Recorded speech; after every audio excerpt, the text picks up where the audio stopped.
Hi guys, I'm Gigi. Today I'm gonna read Harry Potter.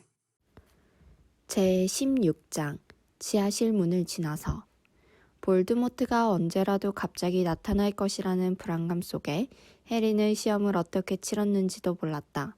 아마 앞으로도 전혀 기억하지 못할 것이다. 그럼에도 불구하고 하루하루는 지나갔고 플러피는 여전히 그 잠긴 문 저쪽에서 잘 지내고 있었다. 날은 찌는 듯이 더웠고 필기시험을 보는 커다란 교실은 특히 더 더웠다. 그들은 컨닝 방지 주문이 걸린 시험용 특별 기펜으로 시험을 치렀다. 실기시험도 보았다. 플리트윅 교수는 그들을 교실로 한 명씩 불러 파인애플이 책상에서 탭댄스를 추도록 할 수 있는지 테스트했다. 맥고나걸 교수는 그들이 쥐를 휴대용 코담배 값으로 변화시키는 걸 지켜보았고 코담배 값이 얼마나 예쁜가에 따라 점수가 매겨졌는데 쥐의 수염이 남아있을 경우 감점이 되었다. 스네이프는 건망증 약을 만드는 방법을 기억하려고 애쓰는 그들을 궁지로 몰며 모두를 긴장시켰다. 해리는 숲속을 다녀온 이후 쭉 그를 괴롭혀왔던 찌르는 듯한 이마의 통증에도 아랑곳하지 않고 최선을 다했다. 네빌은 해리가 잠을 자지 못해서 시험에 대해 심한 신경과민 증세를 보이는 거라고 생각했지만 해리는 사실 예전처럼 악몽 때문에 계속 잠에서 깨어나곤 했다. 그는 이제 두 권을 쓴 형상이 피를 뚝뚝 흘리고 있는 꿈까지 꾸었으므로 더 끔찍했다. 그러나 론과 헤르미온느는 그 돌에 대해 해리만큼 걱정하는 것 같지 않았다. 어쩌면 그건 그들이 해리가 숲속에서 본 것을 보지 못했기 때문일지도 모르며 아니면 이마에 타는 듯한 흉터를 갖고 있지 않기 때문일지도 몰랐다. 볼드모트에 대한 생각이 그들을 두렵게 하는 건 확실했지만 꿈속에서까지 시달리지는 않아서인지 그들은 공부에만 열중할 뿐 스네이프나 그 밖에 누군가 하고 있을지 모르는 일에 대해 그다지 고민을 하지 않았다. 마지막 시험은 마법의 역사였다. 이제 저절로 움직이는 냄비를 발명한 머리가 돈 늙은 마법사들에 대한 시험 문제를 1시간 동안 풀고 나면 그들은 시험 결과가 나올 때까지 일주일 동안 한가해질 것이다. 빈스 교수의 유령이 그들에게 기펜을 내려놓고 양피지를 둘둘 말라고 했을 때 해리는 다른 아이들과 함께 환성을 지르지 않을 수 없었다. 생각했던 것보다 훨씬 쉬웠어. 떼지어 나가는 아이들에 끼어 햇볕이 잘 드는 정원으로 나왔을 때 헤르미온느가 말했다. 1637년에 늑대인간 윤리규정이나 엘프릭 이거의 폭동에 대해서는 외울 필요도 없었다니까. 헤르미온느는 늘 나중에 시험지를 훑어보는 걸 좋아했지만 론이 이렇게 하면 마음이 편치 않다고 말했으므로 그들은 호숫가로 내려가 나무 밑에 털썩 주저앉았다. 위즐리 쌍둥이 형제와 리 조던이 따뜻한 여울에서 햇볕을 쬐고 있는 커다란 오징어의 촉수를 간지리고 있었다. 이제 공부는 땡이네. 론이 잔디 위에서 기지개를 켜며 유쾌히 말했다. 넌 별로 기분이 좋지 않은 것 같다, 해리. 시험 결과가 나오려면 일주일 뒤나 되어야 할 텐데 벌써부터 걱정할 필요는 없잖아. 해리는 이마를 문지르고 있었다. 난 이게 어떤 의미인지 알고 싶어. 그가 벼랑간 화를 내며 말했다. 흉터 부위가 계속 아파. 전에도 그랬지만 이렇게 자주 그런 적은 없었어. 펌프리 부인에게 가봐. 헤르미온느가 제안했다. 난 병이 난 게 아니야. 해리가 말했다. 내 생각엔 그게 어떤 경고인 것 같아. 위험이 다가오고 있다는. 론은 흥미를 느끼지 못했다. 날씨가 너무 더웠다. 해리, 긴장 풀어. 헤르미온느의 말이 맞아. 그 돌은 덤블도어 교수가 있는 한 안전해. 어쨌든 스네이프가 플러피를 지나가는 방법을 알아냈다는 아무 증거도 없잖아. 그는 한때 한쪽 다리가 거의 잘려나갈 뻔했어. 다시는 성급히 시도하려 하지 않을 거야. 그리고 네빌이 영국 대표로 퀴디치 선수로 뛸 때까지는 해그리드가 덤블도어 교수의 기대를 저버리는 일은 절대로 없을 거야. 해리는 고개를 끄덕였지만 뭔가 중요한 일을 잊어버리고 하지 않은 듯한 어떤 미진한 느낌을 떨쳐버릴 수가 없었다. 그가 이것저것 설명하려고 하자 헤르미온느가 말했다. 다 시험 때문이야. 난 어젯밤에서 잠에서 깨서 변신술 수업 노트를 반쯤 읽고 나서야 우리가 그 시험을 벌써 보았다는 걸 기억했어. 해리는 그러나 그 알 수 없는 느낌이 시험과는 아무 관련이 없다고 확신했다. 그는 부엉이 한 마리가 입에 편지를 물고 파란 하늘을 가로질러 학교 쪽으로 날아오는 걸 지켜보았다. 그에게 편지를 보냈던 사람은 해그리드 뿐이었다. 해그리드는 덤블도어를 저버리지 않을 것이다. 해그리드는 결코 누구에게도 플러피를 지나가는 방법을 말해주지 않을 것이다. 절대로. 그러나 해리가 갑자기 벌떡 일어섰다. 어디 가니? 론이 졸리는 듯이 물었다. 방금 어떤 생각이 떠올랐어. 해리가 말했다. 그는 얼굴이 새하얘져 있었다. 가서 해그리드를 만나야 해. 지금. 왜? 헤르미온느가 급히 따라가느라 숨을 헐떡이며 말했다. 그게 좀 이상하다고 생각하지 않니? 해리가 풀로 덮인 비탈길을 올라가며 말했다. 해그리드가 그 무엇보다도 갖고 싶어 했던 것이 용인데 마침 주머니에 알을 갖고 있는 낯선 사람이 나타나는 게 말이야. 마법사의 법을 어기는 거라며 얼마나 많은 사람들이 용의 알을 갖고 돌아다닐까? 그들이 해그리드를 발견한 건 행운이었어. 안 그래? 내가 왜 전에는 그걸 깨달지 못했지? 무슨 말을 하는 거야? 론이 물었지만 해리는 정원을 지나 숲속으로 달려가고 있었으므로 대답하지 않았다. 해그리드는 바지와 소매를 둘둘 걷어붙인 채로 집 밖에 있는 안락은자에 앉아 커다란 그릇에 콩을 까놓고 있었다. 안녕. 그가 미소 지으며 말했다. 시험 끝났구나? 뭐 마실 거라도 줄까?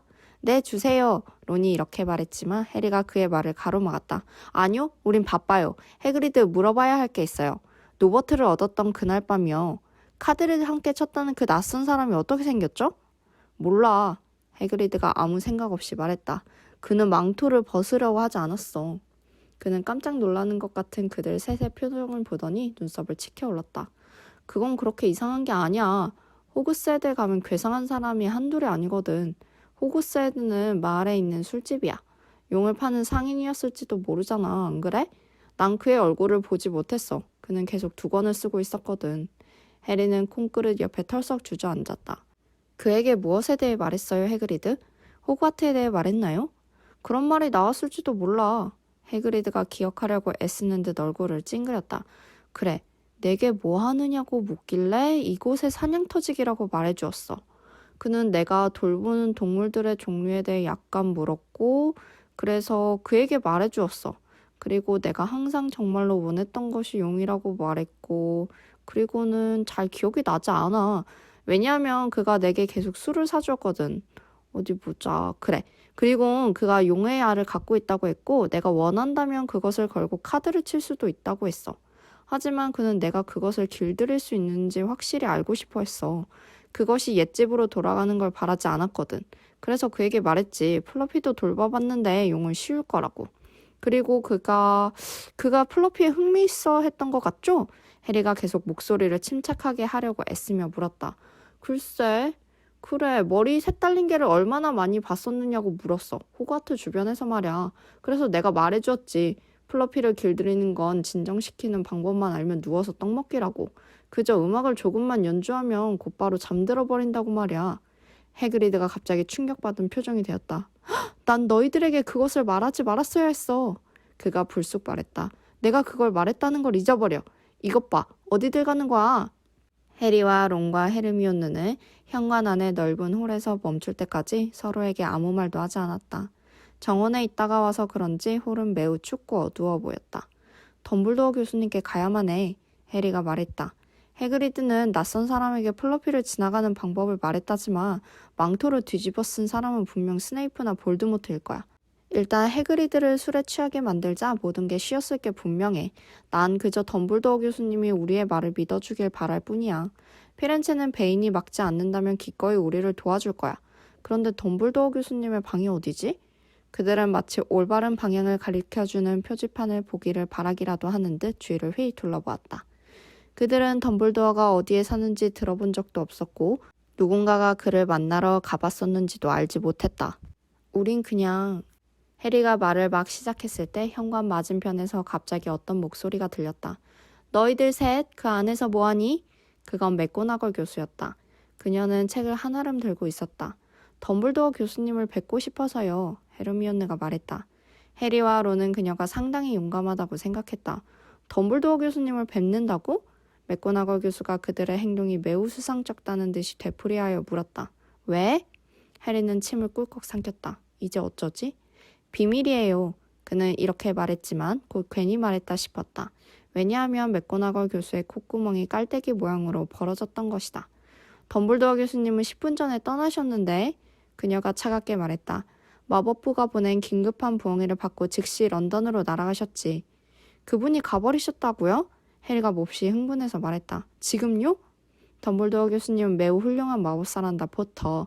근무 시간 외에도 많은 문의를 받지. 하지만 이건 중요해요. 네가 해야 할 말이 마법부의 일보다 더 중요하다는 거니, 포터? 교수님, 해리가 단호한 표정을 지으며 말했다. 그건 마법사의 돌에 관한 거예요. 이 말은 맥고나걸 교수가 전혀 예상치 못했던 것이었다. 들고 있던 책들이 팔에서 굴러 떨어졌지만 그녀는 집어들 생각도 하지 않았다. 어떻게 알았지? 그녀가 흥분해서 말했다. 교수님, 제 생각엔 전 알아요. 누군가가 그 돌을 훔치려고 해요. 덤블도어 교수님께 말씀드려야만 해요. 그녀가 그에게 충격과 의심이 뒤섞인 시선을 던졌다. 덤블도어 교수님은 내일 돌아오실 거야. 그녀가 마침내 말했다.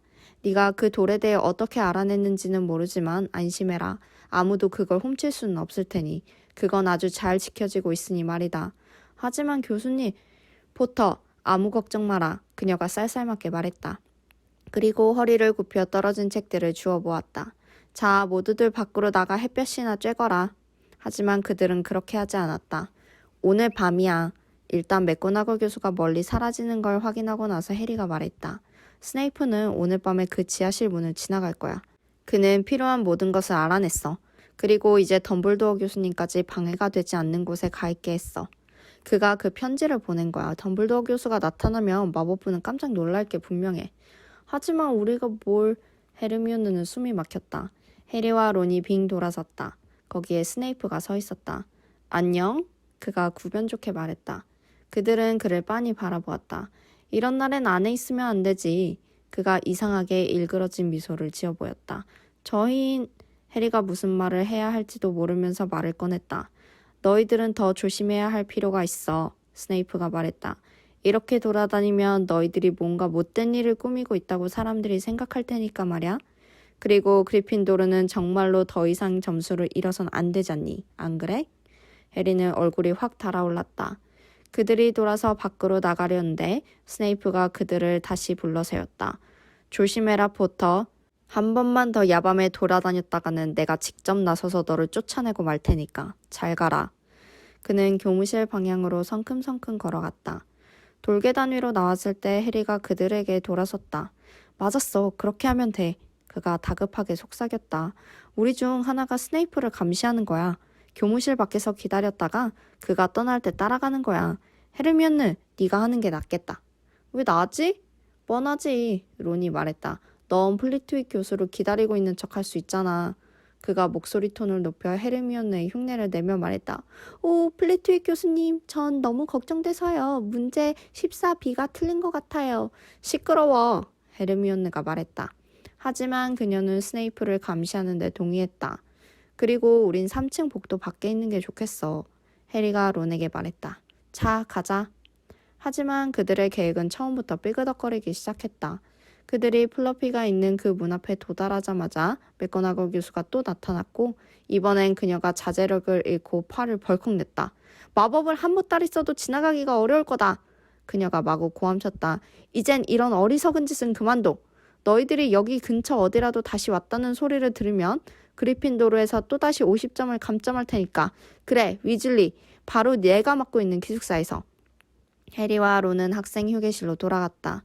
그리고 해리가 헤르미온느는 지금쯤 스네이프에게 바짝 붙어있겠지? 라고 말하기가 무섭게 그 뚱보 여인의 초상화가 획 열리며 헤르미온느가 들어왔다. 미안해, 해리. 그녀가 울면서 말했다. 스네이프가 나와서 내게 뭐 하느냐고 묻잖아. 그래서 플리트윅 교수님을 기다리고 있다고 했더니 스네이프가 그를 불러줬어. 난 방금에야 나왔어. 스네이프가 어디로 갔는지 난 몰라. 이제 다 틀렸네 그럼. 안 그래? 해리가 말했다. 론과 헤르미온느가 그를 빤히 보았다. 그의 얼굴은 창백했지만 눈은 어느 때보다도 반짝이고 있었다. 무슨 일이 있어도 난 오늘 밤에 여기서 나가서 그 돌을 먼저 손에 넣겠어. 미쳤구나? 론이 말했다. 안 돼! 헤르미온느가 말했다. 맥고나걸 교수와 스네이프가 말했잖아. 넌 쫓겨날 거야.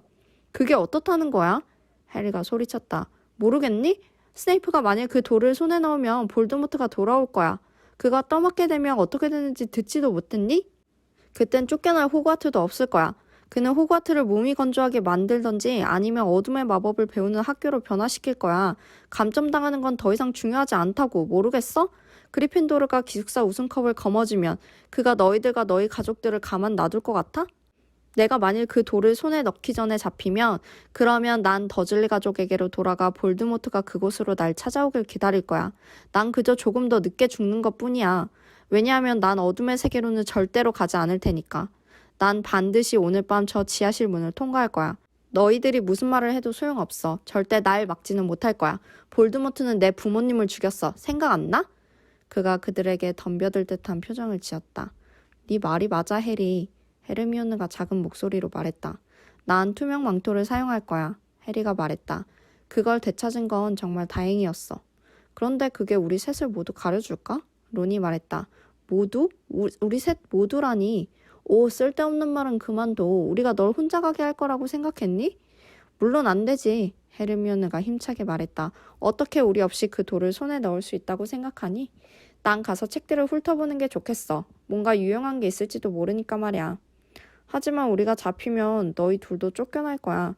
나는 괜찮을걸? 헤르미온느가 자신있게 말했다. 플리트윅 교수님이 내게 살짝 말해주었는데 그의 시험에서 내가 120%를 받았대.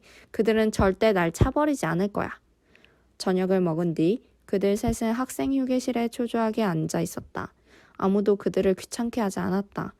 아무튼 그리핀도르의 어느 누구도 더 이상 해리에게는 말을 걸지 않았지만 그것 때문에 마음이 상하지 않았던 건 이번이 처음이었다. 헤르미온느는 이번 일에 도움이 될 만한 마법들을 하나라도 발견하길 바라면서 노트들을 뒤적이고 있었다. 해리와 론은 말을 많이 하지 않았다. 둘 모두 그들이 하려고 하는 일에 대해서 생각하고 있었다. 사람들이 하나둘씩 침대로 돌아가면서 휴게실이 서서히 비워졌다. 망토를 가져오는 게 좋겠어. 리 조던이 마침내 기지개를 켜고 하품을 하며 떠나자 론이 비밀히 말했다.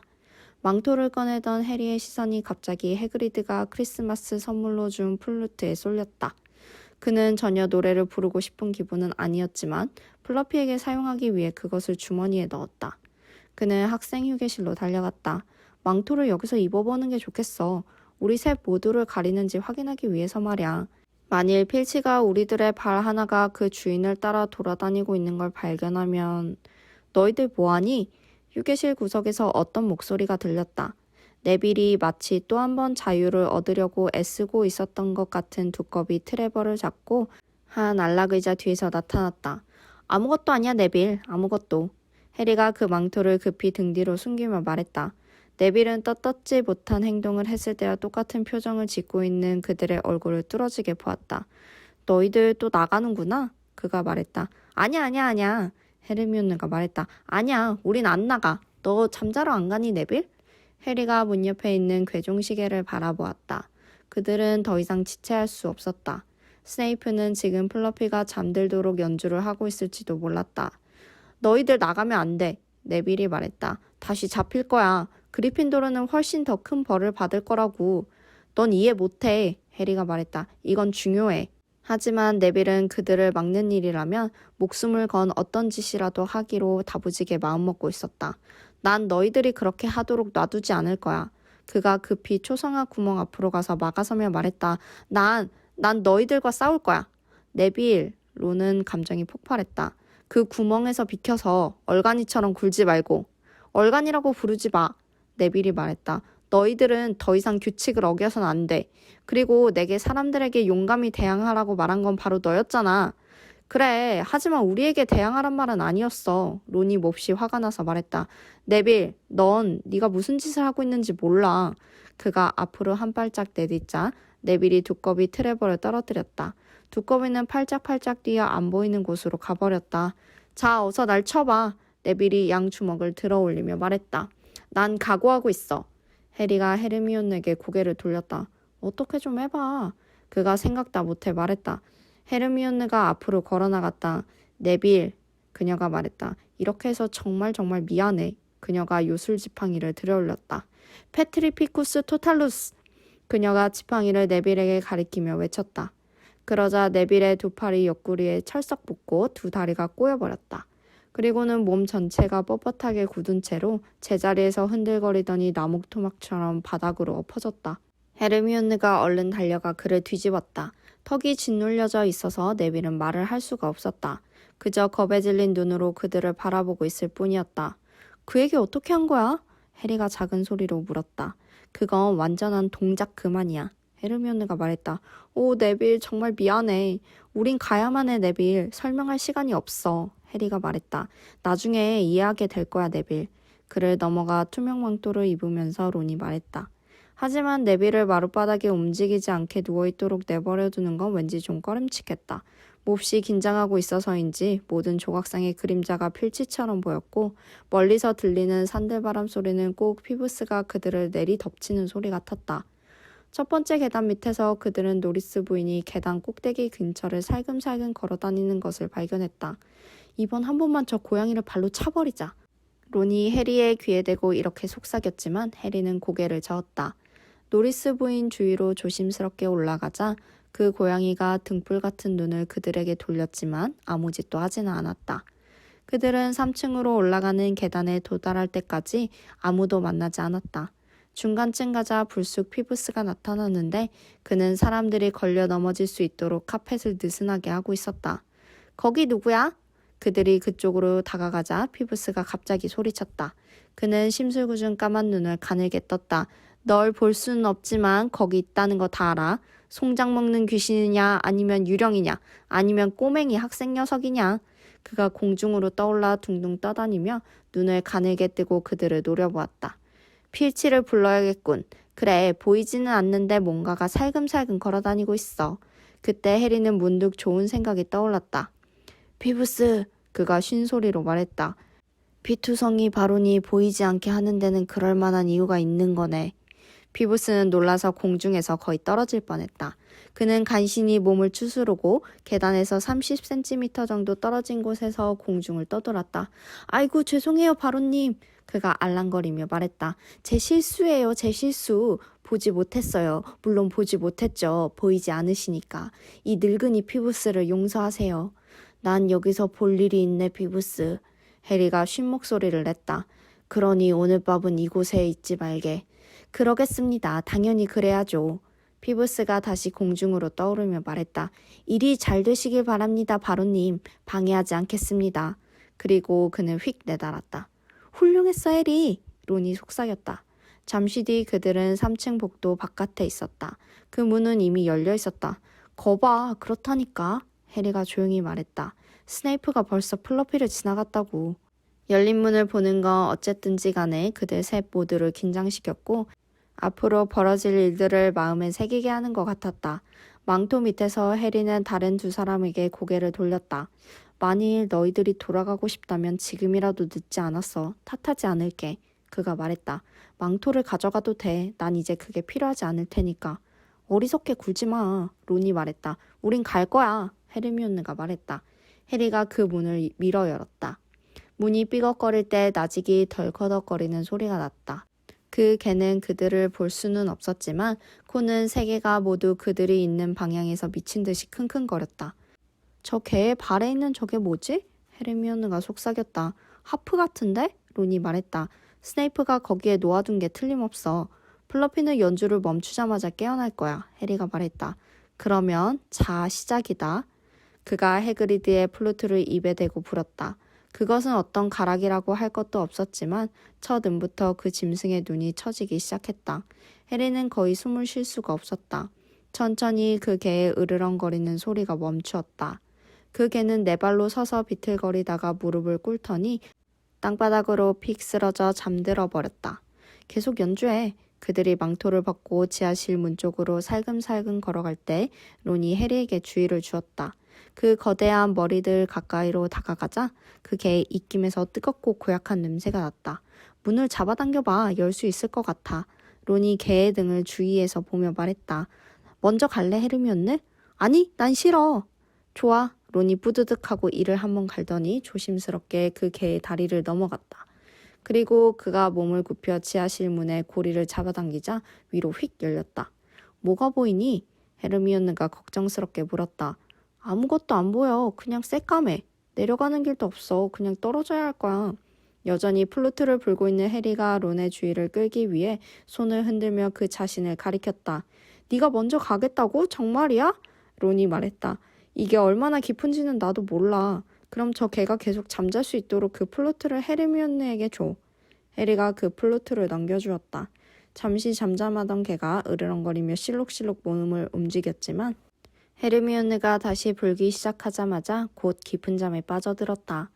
해리는 그 개를 넘어가 지하실 문 아래를 들여다보았다. 바닥이 있는 것 같지도 않았다. 그는 그 구멍 속으로 내려가 대롱대롱 매달려 있었다. 그리고는 론을 올려다보며 말했다. 만일 내게 무슨 일이 생기면 따라오지 마. 곧장 부엉이 방으로 가서 헤드위그를 덤블도어 교수에게 보내. 알았지? 알았어. 론이 말했다. 조금 있다 보자. 그럼. 그리고 해리는 손을 놓았다. 아래로 아래로 아래로 떨어지는 그에게 차갑고 축축한 공기가 스쳐왔다. 털썩.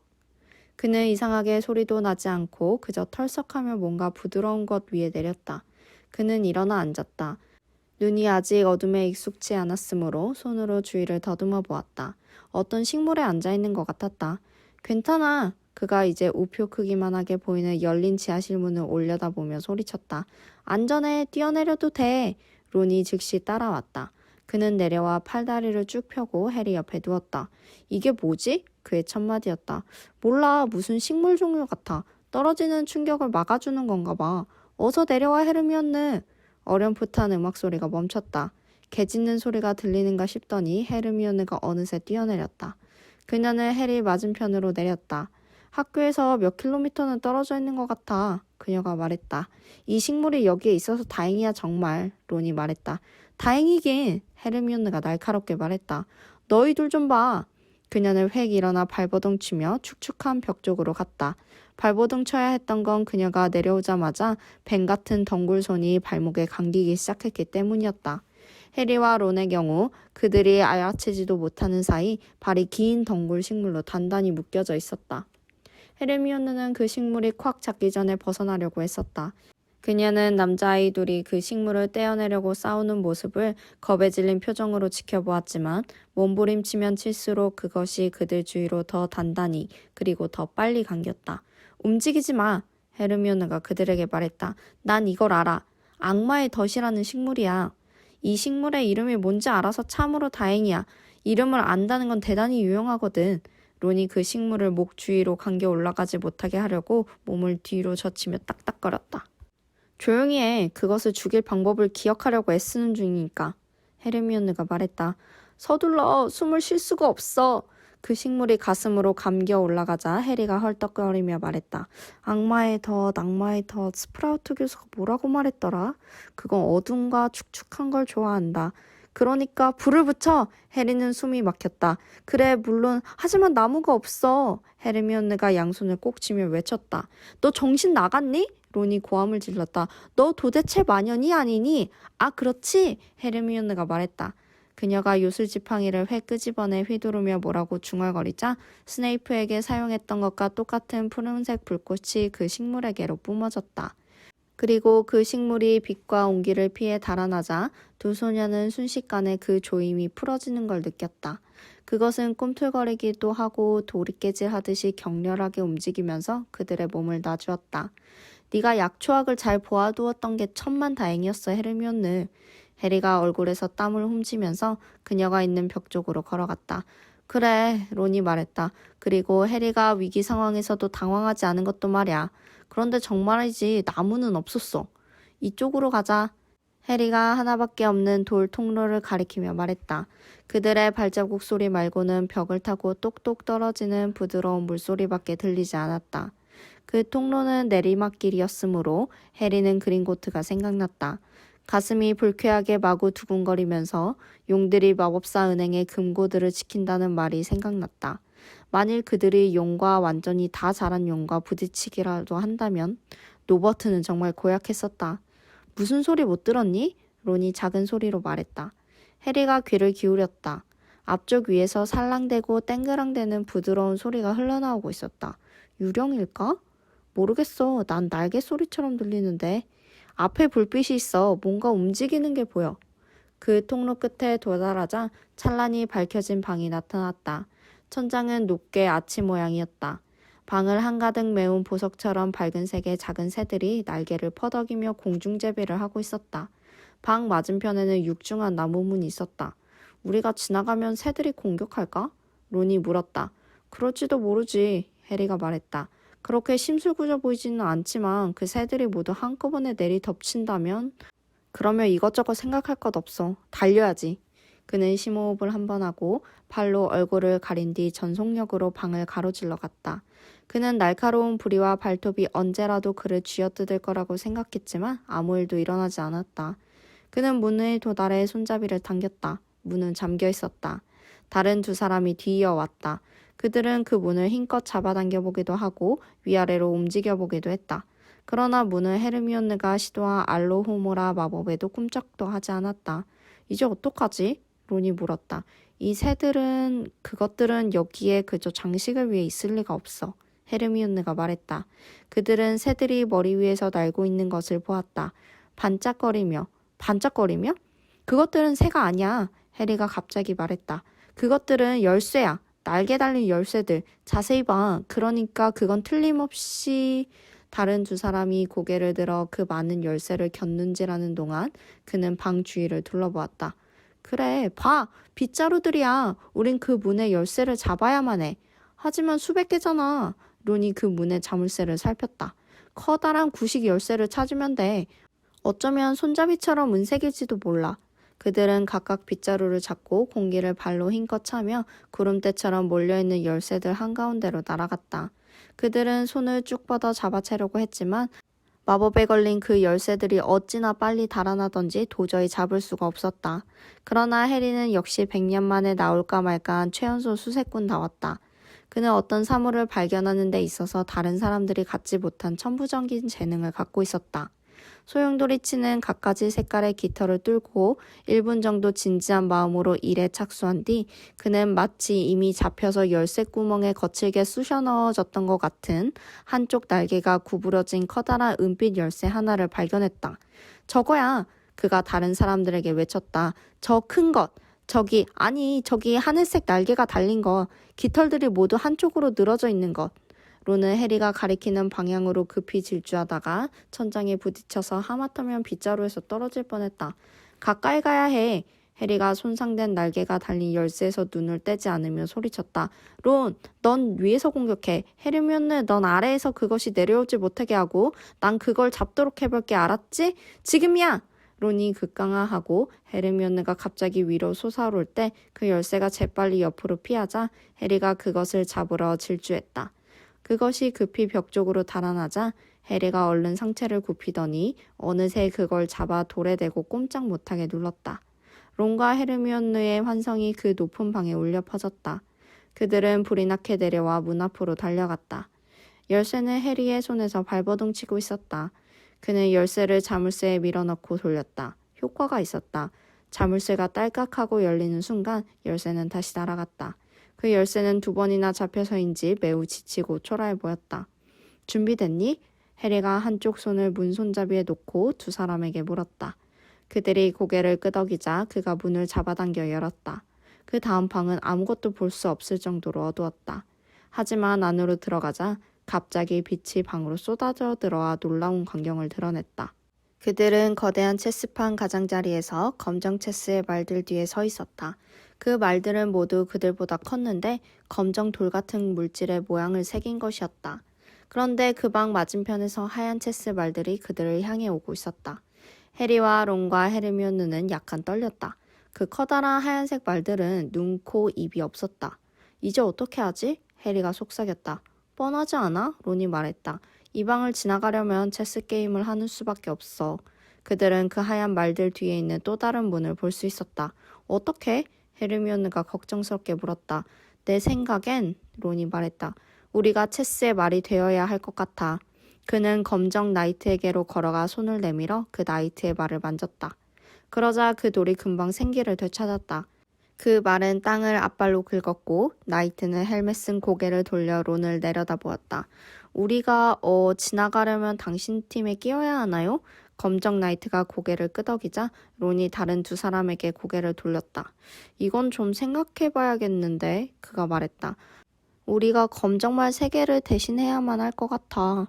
해리와 헤르미온느는 론이 생각하는 걸 지켜보며 가만히 있었다. 마침내 그가 말했다. 그렇다면 화내거나 뭐 그러지는 마. 하지만 너희 둘 다 체스를 그렇게 잘하는 편은 아니니까 화내지 않을게. 해리가 얼른 말했다. 어떻게 해야 할지 말만 해. 그러면 해리, 넌 저 비숍의 자리로 가고 헤르미온느 넌 그의 옆으로 가서 저 성장을 대신해. 그럼 넌? 난 나이트가 될 거야. 론이 말했다. 체스의 말들은 쭉 듣고 있었던 것 같았다. 왜냐하면 이 말이 떨어지기가 무섭게 나이트 하나와 비숍 하나와 성장 하나가 하얀 체스 말들에게 등을 돌리고 체스판에서 걸어나가 해리와 론과 헤르미온느가 들어갈 빈칸을 남겨두었기 때문이었다. 체스에서는 하얀색이 항상 먼저 시작해. 론이 체스판을 건너다 보며 말했다. 그래, 봐. 하얀 줄 하나가 앞으로 2칸 움직였다. 론은 검정 체스말들에게 지시하기 시작했다. 그들은 그가 어디로 내보내든 아무 말 않고 움직였다. 해리의 무릎이 떨리고 있었다. 지면 어떡하지? 해리, 오른쪽 대각선으로 4칸 움직여. 나이트 하나가 잡혀갔을 때 그들은 처음으로 큰 충격을 받았다. 하얀 여왕이 그를 세게 때려 땅바닥으로 넘어뜨리더니 얼굴을 푹 숙이고 판에 조용히 누워있는 그를 질질 끌고 나갔다. 어쩔 수 없었어. 론이 자신감을 잃은 표정으로 말했다. 그렇게 해야 널 내버려두고 저 비숍을 가져가니까. 헤르미온느 계속해.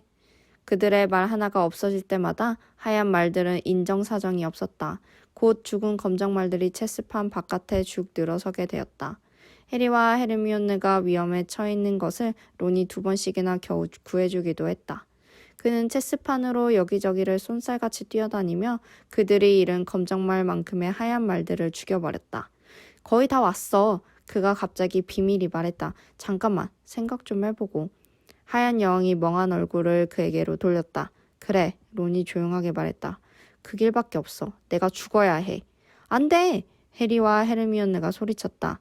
체스는 그런 거야. 론이 날카롭게 말했다. 어떤 희생을 치러야만 한다고. 내가 한 발짝 앞으로 나가면 그녀가 날 잡아갈 거야.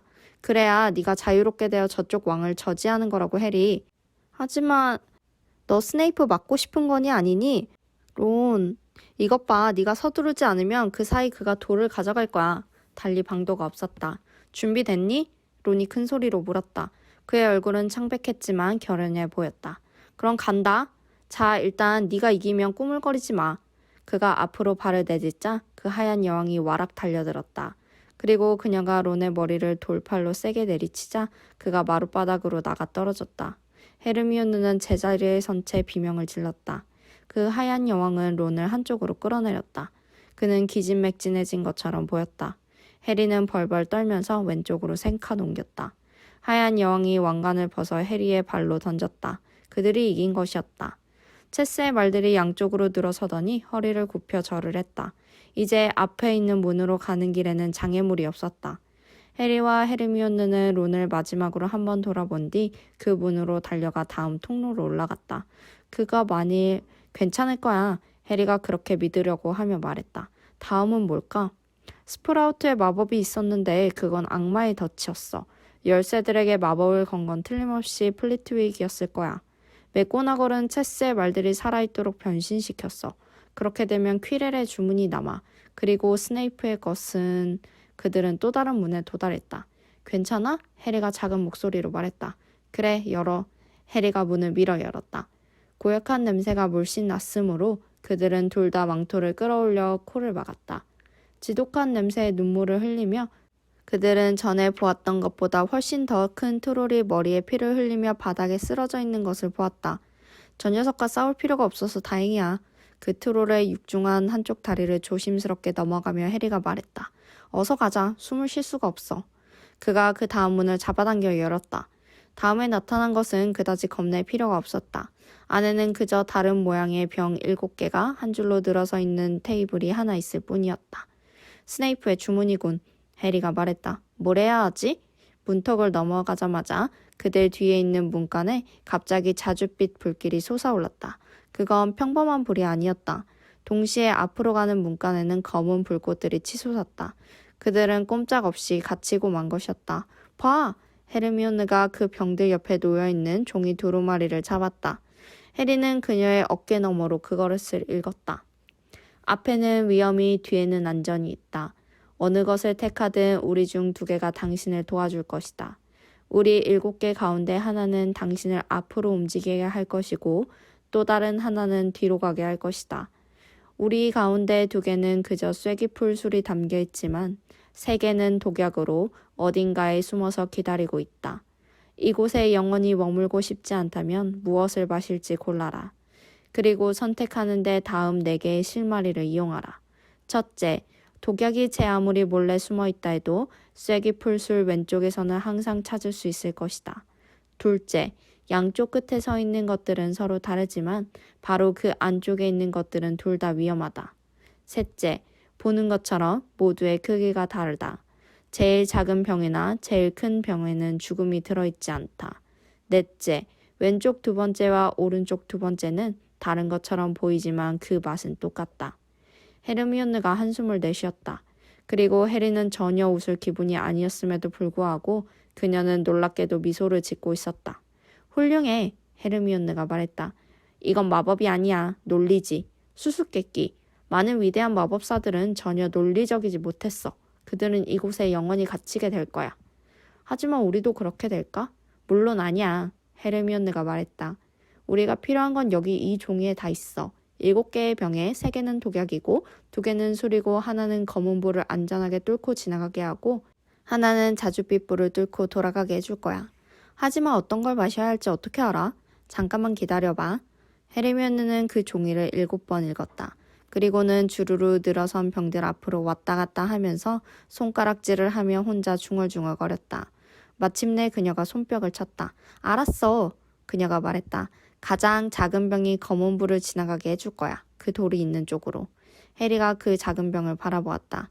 한 사람이 마시면 딱 좋겠어. 그가 말했다. 한 모금도 안 돼. 그들은 마주 바라보았다. 자줏빛 불꽃을 뚫고 돌아가게 하는 건 어느 병이야? 헤르미온느가 오른쪽 끝에 있는 동그란 병을 가리켰다. 네가 그걸 마셔. 해리가 말했다. 아니야. 잘 들어. 론에게로 돌아가. 날아다니는 열쇠방에서 빗자루들을 잡아타면 지하실 문에서 나와 플러피를 지나갈 수 있을 거야. 곧장 부엉이 방으로 가서 헤드위그를 덤블도어에게 보내. 우린 그가 필요해. 내가 잠깐은 스네이프를 막을 수 있을지는 모르지만 난 그를 당할 수 없어. 정말로. 하지만 해리, 그 사람이 그와 함께 있으면 어떡하지? 글쎄, 난 한 번은 운이 좋았는데 안 그래? 해리가 그의 흉터를 가리키며 말했다. 또 운이 좋을지도 모르지. 헤르미온느는 입술이 떨리더니 그녀가 갑자기 해리에게로 달려가 그를 껴안았다. 헤르미온느! 해리, 넌 훌륭한 마법사야. 난 너만큼 훌륭하진 않아. 그녀가 그를 놓자 해리가 무안해서 말했다. 내가, 헤르미온느가 말했다. 책! 그리고 똑똑함, 더 중요한 것들 있어. 우정과 용기야. 오, 해리, 조심해. 너 먼저 마셔. 해리가 말했다. 넌 어느 게 어느 건지 확실히 알잖아, 안 그래? 물론이지. 헤르미온느가 말했다. 그녀가 끝에 있는 동그란 병을 쭉 들이키더니 진저리를 쳤다. 독약은 아니지? 해리가 걱정스럽게 말했다. 아니야. 하지만 어른 같아. 빨리 가. 약 효과가 떨어지기 전에. 행운을 빌게. 몸 조심해. 가. 헤르미온느가 돌아서서 그 자줏빛 불길 속으로 곧장 걸어갔다. 해리는 심호흡을 한 번 하고 가장 작은 병을 집었다. 그는 검은 불꽃을 향해 돌아섰다. 자, 간다. 그는 이렇게 말하고는 그 작은 병을 단숨에 마셔버렸다. 정말로 마치 얼음이 몸에 가득 차오르는 것 같았다. 그는 병을 내려놓고 앞으로 걸어갔다. 그는 마음을 다잡고 검은 불꽃이 날름거리는 걸 보았지만 아무 느낌도 없었다. 잠시 어두운 불길만 보일 뿐 아무것도 보이지 않았다. 그 뒤 그는 반대편에 있는 마지막 방에 와 있었다. 그곳엔 이미 누군가가 있었다. 그러나 그건 스네이프가 아니었다. 그건 심지어 볼드모트도 아니었다.